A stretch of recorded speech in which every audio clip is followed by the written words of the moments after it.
दोस्तों, आज हम कैपेसिटेंस पढ़ेंगे। तो यार सॉरी, कैपेसिटेंस जो है वो थोड़ा लेट हो गया। ऐसे मैंने आपको पहले ही बोल दिया था कि यार मे बी पॉसिबल कैपेसिटेंस को आने में समय लगे, तो यस, लेकिन अब कैपेसिटेंस आ चुका है। तो आज हम कैपेसिटेंस का first lecture that is conductors पढ़ेंगे। ठीक है। और हाँ, मैं आपको एक बात बता दूँ, हम डायरेक्ट कैपेसिटेंस पे नहीं जाएंगे। पहले हम कैपेसिटेंस से रिलेटेड बेसिक टर्म्स जैसे कंडक्टर्स, इंसुलेटर्स, डाइलेक्ट्रिक्स, ये सब पढ़ेंगे। उसके बाद फिर हम कैपेसिटेंस पर जाएंगे, मतलब पैरेलल प्लेट कैपेसिटर पढ़ेंगे और बहुत सारी चीज़ें। ठीक है। तो बस ये बोलना था। आज का लेक्चर बहुत इंटरेस्टिंग होने वाला है, तो कॉपी और पेन निकाल के बैठ जाइए और उसमें लिखिए। और अगर आपको कोई भी डाउट है तो कमेंट सेक्शन में लिखना बिल्कुल मत भूलना। चलिए शुरू करते हैं। तो आज का हमारा टॉपिक है कंडक्टर्स। क्या होते हैं कंडक्टर्स? सबसे पहले थोड़ी सी बेसिक इन्फॉर्मेशन ले लेते हैं। मटेरियल, ये तो सब आपको पता ही है, 6th-7th में आप पढ़ते ही आ रहे हो। Material through which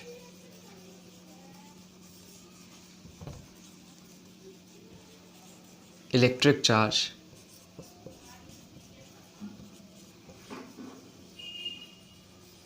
can flow easily.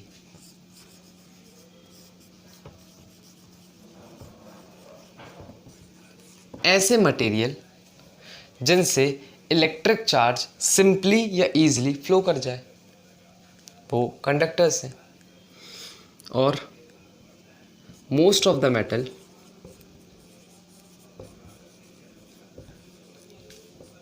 Are conductors.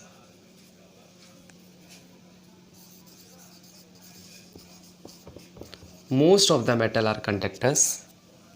और आपको पता ही है, द बेस्ट कंडक्टर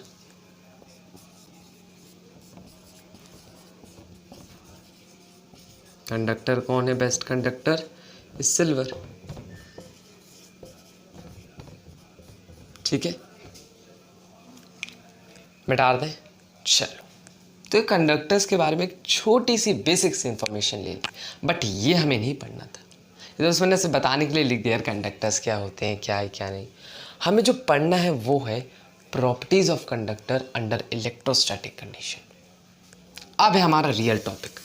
अब लिखो, सबसे इंपॉर्टेंट और बेस्ट टॉपिक कंडक्टर्स अगर पढ़ना है तो कौन सा?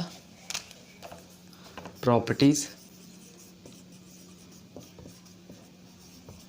Of conductors under electrostatic condition.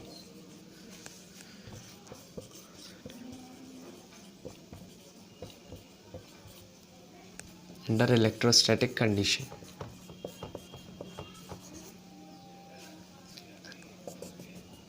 ठीक है, क्लियर?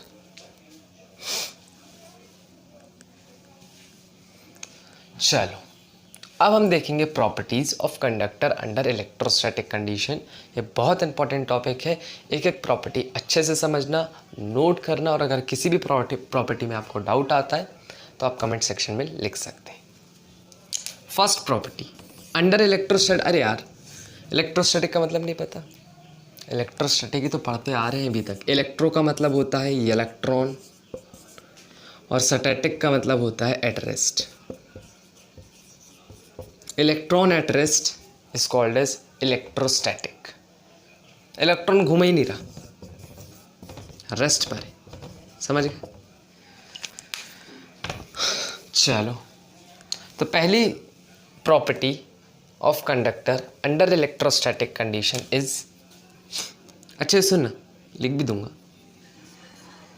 इनसाइड, ऐसा लिख लेना, under electrostatic condition inside the conductor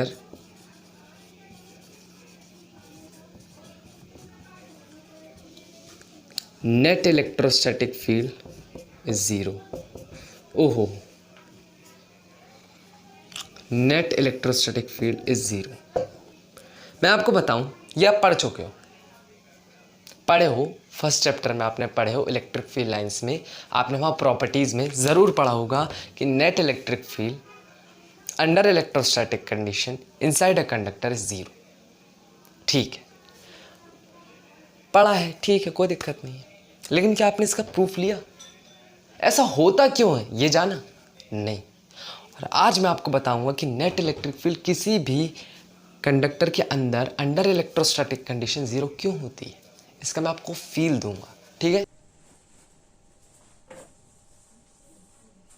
clear? चल अब देखते हैं।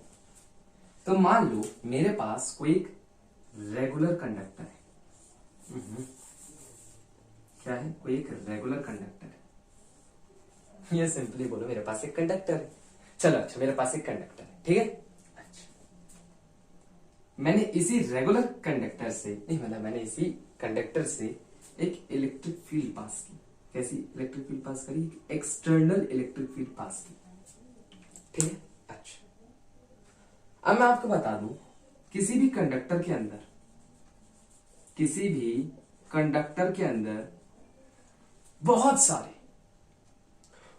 ज्यादा सारे फ्री इलेक्ट्रॉन्स होते हैं। क्या होते हैं? फ्री इलेक्ट्रॉन्स होते हैं। और इन्हीं फ्री इलेक्ट्रॉन्स के मूवमेंट के कारण कंडक्टर इलेक्ट्रिसिटी कंडक्ट करता है। पढ़ेंगे थर्ड चैप्टर में, आपको सब बताऊंगा, ठीक है। अच्छा, फ्री इलेक्ट्रॉन्स जो हैं वो कैसे डिफाइन होते हैं किसी भी कंडक्टर में? नंबर डेंसिटी से। कैसे? नंबर डेंसिटी से। मैं आपको एक बात बता दूं, इनकी काउंटिंग बता दूं कितने होते हैं। कितने होते हैं ये नहीं, अभी सुनो तो आप घबरा जाओगे, खुद बोलोगे। ये थर्ड चैप्टर में पढ़ना मैं पहले ही पढ़ा रहा हूं, आपको बहुत सारी चीजें मैं पहले ही बता देता हूं कि बाद में अगर मैं कोई टर्म का नाम लूं तो आपको दिक्कत ना हो, ठीक है। अच्छा, तो कितने होते हैं फ्री इलेक्ट्रॉन्स?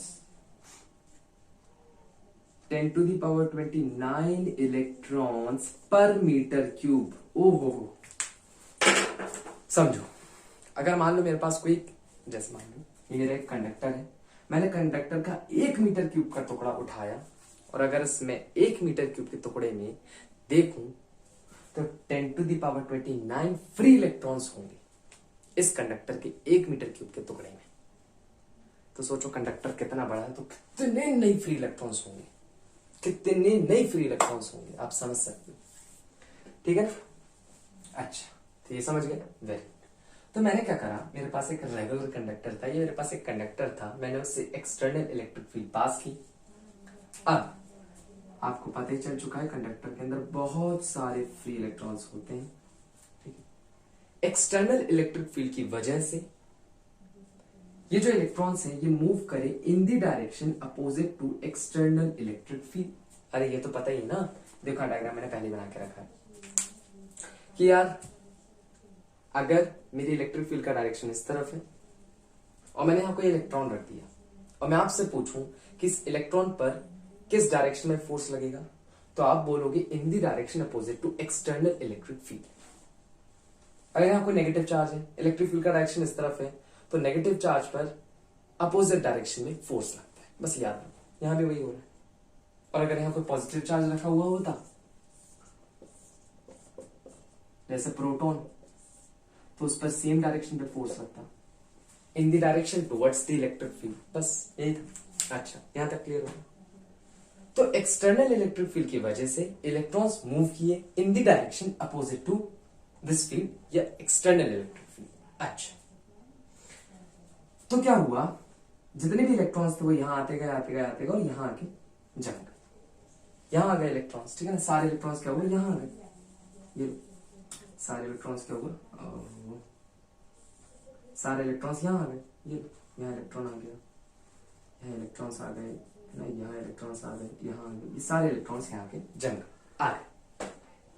अच्छा, अगर इलेक्ट्रॉन्स आए तो हम ऐसा नहीं बोल सकते सारा नेगेटिव चार्ज इधर आ गया, यार इलेक्ट्रॉन कैसा चार्ज है, नेगेटिव चार्ज है, तो मैं ऐसा नहीं बोलूंगा कि इलेक्ट्रॉन्स आ गए मतलब नेगेटिव चार्ज आ गया, ये नेगेटिव चार्ज आ गया।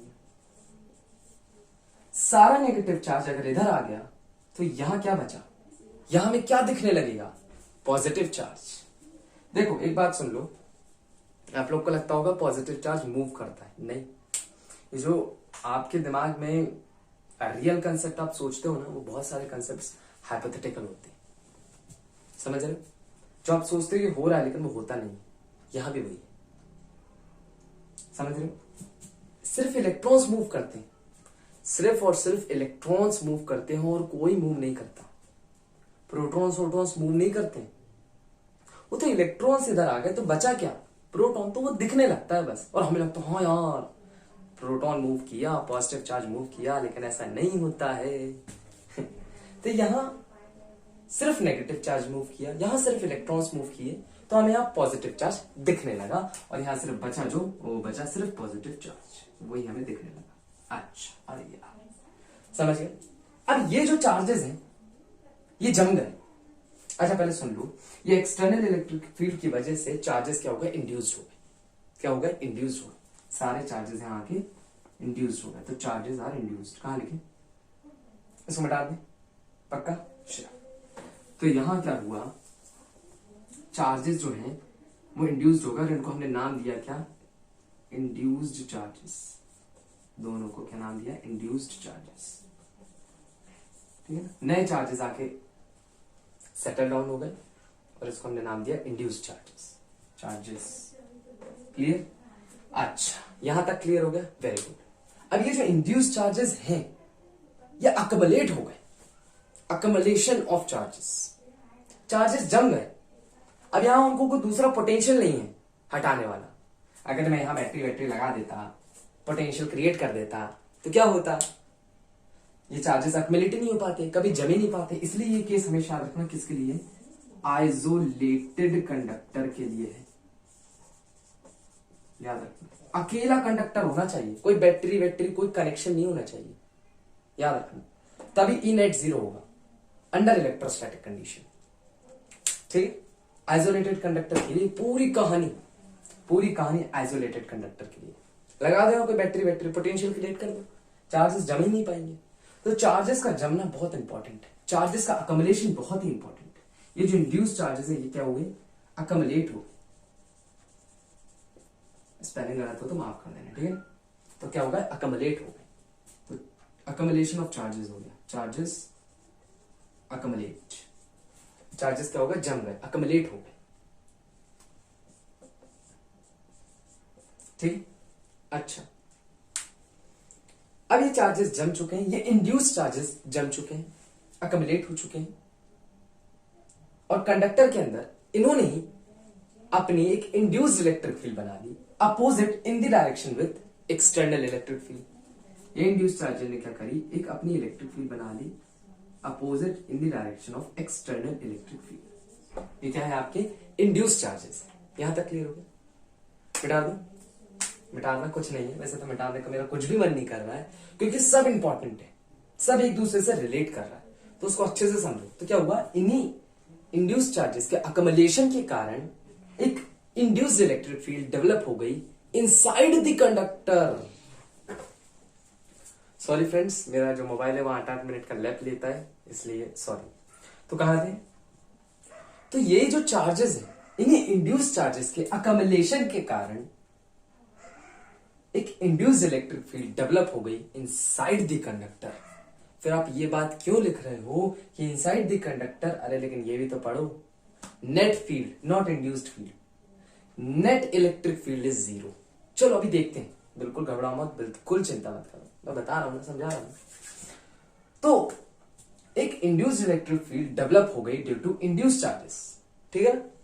अच्छा अब सुनना, बड़ी इंपॉर्टेंट बात लिख रहा हूं, कहां लिखूं यार, जगह नहीं है, जम को हटा देता हूं। अब देखना, सुनना, ये जो इंड्यूस्ड इलेक्ट्रिक फील्ड कंडक्टर के अंदर डेवलप हुई है, that is equal in magnitude with external electric field but opposite in direction. मतलब हिंदी में बता देते, चिंता मत करो। ये जो इंड्यूस्ड इलेक्ट्रिक फील्ड कंडक्टर के अंदर डेवलप हुई है, ये एक्सटर्नल इलेक्ट्रिक फील्ड के इक्वल है, दोनों का मैग्नीट्यूड इक्वल है, बट इंड्यूस्ड इलेक्ट्रिक फील्ड का डायरेक्शन इस तरफ है, एक्सटर्नल इलेक्ट्रिक फील्ड का डायरेक्शन इस तरफ है। समझ गए? तो मैग्नीट्यूड में तो दोनों इक्वल है, but they are opposite in direction, इसलिए मैंने नेगेटिव लगा दिया। ये बहुत इंपॉर्टेंट है। Due to accumulation of charges, due to accumulation of induced charges, an external electric field, माफ करना, an induced electric field develops inside the conductor, and this induced electric field is equal in magnitude with external electric field but opposite in direction.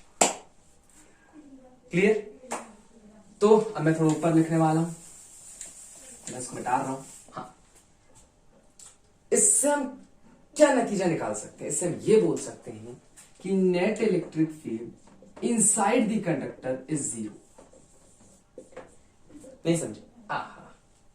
External को इधर ले आओ, ई induced plus ई external किसके equal हो जाएगा? यहां कुछ नहीं बचा, मतलब जीरो. इंड्यूस्ड और एक्सटर्नल अलग अलग इलेक्ट्रिक फील्ड्स हैं, और इन सबका सम कर दूंगा तो मुझे क्या मिल जाएगी? Net electric field. तो net electric field is zero. समझ गए? तो under electrostatic condition inside the conductor net electrostatic field is zero. मिल गया फील्ड? आया समझ में? आप यहां कितनी भी स्ट्रॉन्ग एक्सटर्नल इलेक्ट्रिक फील्ड लगा दो, वो इंड्यूस्ड इलेक्ट्रिक फील्ड दोनों एक दूसरे को काट लेंगे. और net electric field for an isolated conductor under electrostatic condition is zero. लेकिन ये होना चाहिए, ये होना चाहिए. और ये प्रोसेस इंस्टेंटेनियस है, ये नहीं एक्सटर्नल इलेक्ट्रिक फील्ड लगाई, ठीक है, उसके बाद क्या होता है मैं भी भूल गया. उसके बाद इलेक्ट्रॉन्स मूव किए, यहां नेगेटिव चार्ज आया, यहां पॉजिटिव चार्ज आया. ऐसा नहीं होता, बहुत ही इंस्टेंटेनियस प्रोसेस है ये, बहुत जल्दी काम होता है. एक्सटर्नल इलेक्ट्रिक फील्ड लगाई, इलेक्ट्रॉन्स यहां से यहां मूव किए, नेगेटिव चार्ज आया यहां, पॉजिटिव चार्ज यहां आया. मैं भी अच्छे से नहीं बोल पा रहा, ठीक है. उसके बाद क्या होता है? उसके बाद इंड्यूस चार्जेस डेवलप हो जाते हैं, अकमलेशन ऑफ चार्ज हो जाता है. इसी अकमलेशन ऑफ चार्जेस के कारण एक इंड्यूस्ड इलेक्ट्रिक फील्ड डेवलप होती है. ये जो इंड्यूस्ड इलेक्ट्रिक फील्ड है that is equal in magnitude with external electric field, that is why net electric field is zero. Clear? तो ये लिख लो. आज पता चला क्यों नेट इलेक्ट्रिक फील्ड जीरो होती है. हुई बात क्लियर? चलो ठीक है, ये लिख लो. फिर आपको मैं एक झटका दूंगा, ठीक है. मिटा रहा हूं, मिटा रू कि नहीं? चलो अच्छे से बता. झटका पहले मिटाने से पहले झटका सुन लो. ये जो एक्सटर्नल इलेक्ट्रिक फील्ड है ना, इसकी वजह से इलेक्ट्रॉन मूव नहीं किए थे. यस, इलेक्ट्रॉन्स का जो मूवमेंट है ना यहां से यहां, वो एक्सटर्नल इलेक्ट्रिक फील्ड की वजह से नहीं हुआ. बिल्कुल. मैं इसलिए कुछ बोले नहीं बीच में कि आप कंफ्यूज हो जाओ. आखिरी में बोलो कि थोड़ा सा हाँ लगे यार, चलो क्या बोलेगा, क्या करें, समझ रहे? तो मैं आखिरी में बोल रहा हूं क्योंकि थर्ड चैप्टर में मैं इसको कॉन्ट्राडिक्ट कर दूंगा, इसलिए पहले ही बता देता हूं. एक्सटर्नल इलेक्ट्रिक फील्ड की वजह से इलेक्ट्रॉन्स मूव नहीं किए. इलेक्ट्रॉन्स मूव किए due to thermal energy. Electrons का जो मूवमेंट है that is due to thermal energy.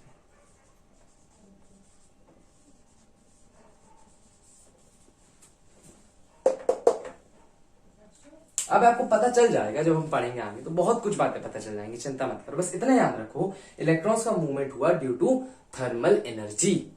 Clear हो गया? मिटा दें. चलो स्किप करके आगे बढ़ना. चलो सेकंड प्रॉपर्टी सुनो, लिखने पहले. अच्छा, अगर इलेक्ट्रिक फील्ड जीरो होती है तो इलेक्ट्रिक पोटेंशियल पे क्या फर्क पड़ता है? बताओ. पढ़ चुके हैं, दिलाना याद. चलो दिला देते हैं. Relation between electric field and electric potential पे हम ये पढ़ चुके हैं. पहले लिख दो, अच्छा फिर बताऊंगा. तो पोटेंशियल जैसे सिर्फ मैं वही लिख रहा हूं, is constant through out the volume.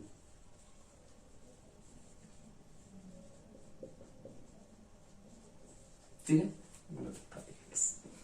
V is constant throughout the volume. Volume को VOL लिख रहा हूं. And has same value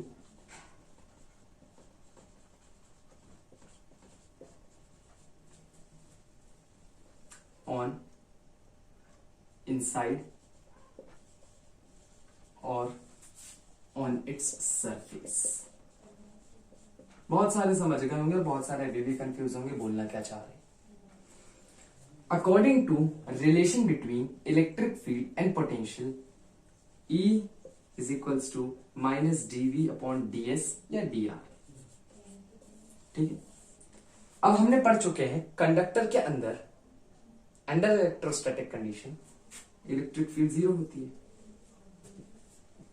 ठीक है, डी आर को इधर भेज दो तो minus dV is equals to 0, तो डीवी की वैल्यू आ गई 0।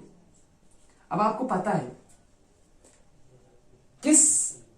आप किसी भी चीज का डिफरेंशिएशन करोगे तो वो कांस्टेंट कब आएगा, मतलब ऐसा कौन सी चीज है, ऐसा कौन सा, क्या बोलूं मुझे समझ में नहीं आ रहा है, हाँ ऐसी कौन सी चीज है जिसका डिफरेंशिएशन 0 होता है, बस इतना बता दो, इतना समझ लो, बताओ। सबको पता है कांस्टेंट का मतलब v क्या है, एक कांस्टेंट है।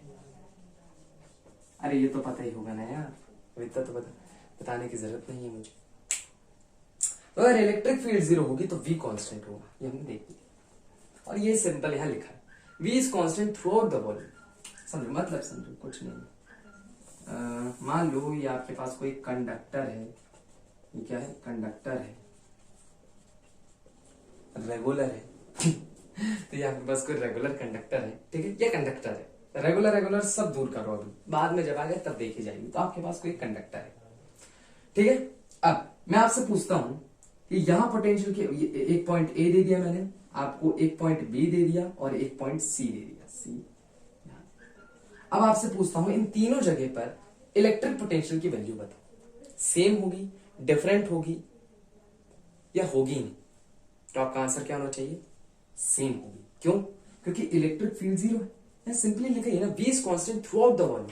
कहीं भी v की वैल्यू निकालो वो सेम ही आएगी, कांस्टेंट ही आएगी, चाहे आप सरफेस पे निकालो चाहे आप सरफेस के अंदर निकालो, मतलब इनसाइड लिखा होगा शायद, at a same value on inside और ऑन इट्स सरफेस। क्लियर, तो दूसरा पॉइंट क्लियर हुआ यार। इसी के लिए लाइक कर दो यार, इतनी मेहनत कर रहे हैं तो एक लाइक करना तो बनता ही है, और चैनल को सब्सक्राइब प्लीज कर लो। चलो लिख लो, मैं इसको मिटा रहा हूं, ठीक है, पॉज भी करूंगा वीडियो को, इसको लिख लूं जल्दी, पॉज कर रहा हूं, लिख लिया, वेरी गुड, मिटा दो। हाँ, अब थर्ड प्रॉपर्टी लिखा ही नहीं मैंने, थर्ड प्रॉपर्टी, ये प्रॉपर्टी भी आप सुन चुके हो आप तो ऐसा बोल रहे हो सब प्रॉपर्टी सुन चुके हैं, चलो रहने दो, सब हो गया खत्म, नहीं, ये प्रॉपर्टी लिखना आप सुन चुके हो। जब मैं लिखूंगा तो आप कहोगे हाँ शायद ही हमने कहीं पढ़ी। देखो अच्छा पहले बता दूं कहां पढ़ी है, इलेक्ट्रिक फील्ड लाइंस की प्रॉपर्टी। अरे बहुत सारी प्रॉपर्टीज जो हैं, जो मैं बता रहा हूं कंडक्टर्स की अंडर इलेक्ट्रोस्टैटिक कंडीशन, आपने पहले ही पढ़ चुकी है, बट उनका फील नहीं लिया था, और वो फील यहां मिलना था, ठीक है। थर्ड प्रॉपर्टी है इलेक्ट्रिक फील्ड लाइंस, ये इलेक्ट्रिक फील्ड भी लिख सकते हो simply, is normal, yes perpendicular to the surface at every point on the conductor.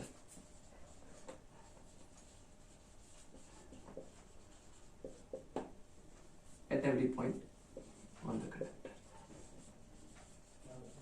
समझ गए, क्लियर, पढ़ चुके हो, याद आ गई नहीं, चलो कोई बात, याद दिला देंगे डायग्राम के थ्रू, चिंता मत करो। तो इलेक्ट्रिक फील्ड इज नॉर्मल या perpendicular to the surface at every point on the conductor. ये मान लो आपके पास कोई कंडक्टर है, कैसा भी हो सकता है, ये मान लो आपके पास कोई कंडक्टर है, मैं आपसे अंदर नहीं पूछ रहा, अंदर तो 0 होगी ये तो पता है, लेकिन सरफेस पर, कंडक्टर के सरफेस पर अगर मैं आपसे इलेक्ट्रिक फील्ड का डायरेक्शन पूछता हूं तो वो होगी परपेंडिकुलर। आप सरफेस का कोई भी पॉइंट उठा लो, कोई भी, और उस पर इलेक्ट्रिक फील्ड का डायरेक्शन बनाओ तो परपेंडिकुलर होगी, किसके, सरफेस के पॉइंट की, समझ गए, ये आपकी क्या है, इलेक्ट्रिक फील्ड। अंदर का नहीं बोल रहा मैं, बाहर का बोल रहा हूं, याद रखना, सब क्या है, इलेक्ट्रिक फील्ड, समझ गए, क्लियर, क्लियर है, मिटा दे, वेरी गुड। चलते हैं फोर्थ प्रॉपर्टी, मिटा दे, पॉज कर रहे हो वीडियो को, उसको लिख लो। तो सुनो फोर्थ प्रॉपर्टी जो है ना, वो बहुत सिंपल प्रॉपर्टी, बहुत सिंपल, बट बहुत सारे ऐसे जो बच्चे होते हैं ना, वो रट के चले जाते हैं, यार क्या है यार, प्रॉपर्टीज तो याद कर रहे हैं लेकिन उन प्रॉपर्टीज का फील नहीं लेते, क्योंकि जब तक आपको प्रॉपर्टीज ही पता नहीं होंगी तो उसके बेसिस पर आप अच्छे बेस्ड कंसेप्चुअल न्यूमेरिकल्स कैसे लगाओगे, तो वही एक प्रॉपर्टी है जो आपको कंफ्यूज कर देती है। ठीक है, बहुत सारे बच्चे समझने की भी कोशिश करते हैं बट वो हो नहीं पाता है, समझ रहे हो? तो अब हम वो प्रॉपर्टी देखना है। आखिरी प्रॉपर्टी है इस लेक्चर की। वैसे तो भैया सारी प्रॉपर्टीज खत्म हो गई, फोर्थ प्रॉपर्टी आखिरी प्रॉपर्टी है। अब वो नेक्स्ट लेक्चर में पता चलेगा मैं क्या पढ़ाऊंगा। ठीक, फोर्थ प्रॉपर्टी लिख लो। फोर्थ प्रॉपर्टी है surface charge density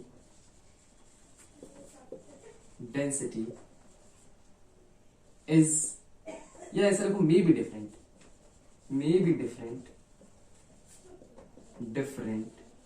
at different points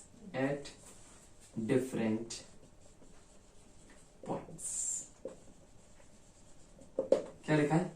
simple लिखा है और ये याद कर ले तो आप लोग, और आपको समझ में नहीं आती है क्या? सुनो, surface charge density may be different at different points. बहुत सिंपल है, समझो, कुछ नहीं है। अब यहां आएगा कंसेप्ट रेगुलरिटी और इरेगुलरिटी का, मतलब रेगुलर कंडक्टर और इरेगुलर कंडक्टर, तो उसको देखना जरूर। ठीक है, इसको लिखो। अब समझते इसका मतलब क्या है। बड़ा सिंपल मतलब है। दो कंडक्टर्स बना रहा हूं,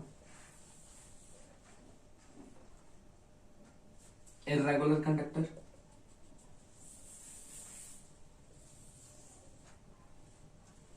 रेगुलर कंडक्टर। मान लो O इज द सेंटर, यहां भी O इज द सेंटर। अब अगर मैं आपसे पूछूं कि इस कंडक्टर के सेंटर से सरफेस के बीच का डिस्टेंस, इस पॉइंट के बीच का डिस्टेंस, ये पॉइंट के बीच का डिस्टेंस, हर जगह पूछूं मैं आपसे, तो आप क्या बोलोगे? ये डिफरेंट है, हर जगह डिफरेंट आ रहा है, डिस्टेंस तो हर जगह डिफरेंट है। और मैं यही आपसे पूछूं कि अगर मैं आपसे पूछूं कि सेंटर से सरफेस के हर एक पॉइंट का डिस्टेंस कैसा है? सेम है, क्योंकि रेगुलर है। ठीक है ना, लिनियरिटी है इसमें, तो हर जगह जो डिस्टेंस है वो सेम होगा। ये बात क्लियर होगी। इसलिए हम इसको बोलते हैं इरेगुलर कंडक्टर और इसको हम बोलते हैं रेगुलर कंडक्टर। तो ये बातें आपको याद होनी चाहिए, पहले भी मैंने आपको बता दी। क्लियर? अब इससे क्या रिलेशन है वो समझो। अच्छा, सरफेस चार्ज डेंसिटी जैसे हम सिग्मा से डिनोट करते हैं, क्या होता है? Charge per unit area. मतलब आपको यूनिट एरिया में चार्ज निकालना है कि कितना चार्ज है यूनिट एरिया में, उसे हम बोलते हैं सरफेस चार्ज डेंसिटी। तो चार्ज कैसे निकलेगा? That is surface charge density into area. ये बात क्लियर होगी। अब देखो, सरफेस चार्ज डेंसिटी दो चीज पे डिपेंड करती है, चार्ज पे और एरिया पे। मान लो अभी हमारा चार्ज कांस्टेंट है, इसको भूल जाओ। अब हमारी सरफेस चार्ज डेंसिटी जो है वो एरिया पे डिपेंड कर रही है। अब इधर आओ, अब सुनो, आपने देखा इस इरेगुलर कंडक्टर में सरफेस, माफ करना, सेंटर से सरफेस के जो बीच का डिस्टेंस है वो हर पॉइंट पर डिफरेंट है। मतलब आर जो है, रेडियस जो है वो डिफरेंट है। रेडियस डिफरेंट होने के कारण जो एरिया है वो भी डिफरेंट होगा हर केस में। अब एरिया डिफरेंट है तो क्या डिफरेंट होगा? सरफेस चार्ज डेंसिटी हर एक पॉइंट पर डिस्टेंस जो है वो डिफरेंट है, तो हर एक पॉइंट पर एरिया भी डिफरेंट होगा और हर एक पॉइंट पर सरफेस चार्ज डेंसिटी जो है वो भी डिफरेंट होगी। अब आया फील, अब आया मजा, अब आया समझ में, हुई क्लैरिटी कि क्यों लिखा। मतलब ये केस जो है ये इरेगुलर कंडक्टर का केस है, ये इरेगुलर कंडक्टर है, समझ रहे हो? ये क्या है? इरेगुलर कंडक्टर केस का उसने एग्जांपल दिया है। अब रेगुलर में भी आ जाओ। अब आप मुझे बताओ, सेंटर से सरफेस के जो बीच का डिस्टेंस है हर एक पॉइंट पर वो कैसा है? सेम, बिल्कुल। तो आर सेम हो गया, आर सेम होने के कारण एरिया सेम हो गया, और एरिया सेम होने के कारण जो सरफेस चार्ज डेंसिटी है हर एक पॉइंट पर वो भी सेम होगी। मतलब इसका मतलब सिंपल ये है कि चार्ज पर यूनिट एरिया, हर यूनिट एरिया पे जो चार्ज है वो सेम है, इसका मतलब ये। और हर यूनिट एरिया पे जो चार्ज है वो डिफरेंट है, इसका मतलब ये। समझ गए? इस पूरे का मतलब मैंने आपको समझा दिया। तो बात क्लियर हुई? आया आज के लेक्चर में मजा?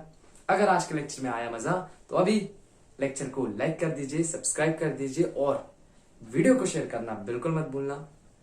मिलते हैं ऐसे और मोस्ट इंटरेस्टिंग लेक्चर्स के लिए। तब तक के लिए ओके बाय।